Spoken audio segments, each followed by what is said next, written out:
Hello sir, sir आपका नाम? विजय कुमार नायक, आप कहाँ से हैं? झांझरी मंगला गाँव सेक्रेटरी। अच्छा, ये जो बोल रहे हैं कि अदरक खाने से या फिर तुलसी पत्ता खाने से कोरोना वायरस नहीं होगा, तो आप क्या सोचते हैं इस बारे में?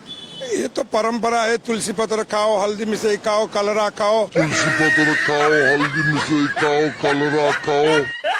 अन्य से छोड़ दो, ये तो परंपरा है, इसको बताएंगे जे इसको दूर में लो, उसको खाओ।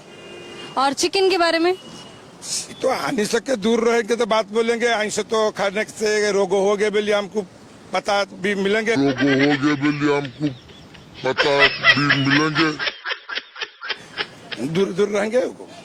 तो आप क्या बोलेंगे लोगों को कि उनको क्या करना चाहिए कोरोना वायरस से बचने के लिए? बचले लेंगे पहले आने से खाओ, सिजई की नहीं खाओ, बचले लेके पहले आने से खाओ, सीधे की नहीं खाओ। एकदम ट्रीटमेंट रहो, हाथ में एयरबड लगाओ, हाथ में एयरबड लगाओ, और मुखा पिंधो, जितना दूर जाने से प्रोटेक्शन से जाने के।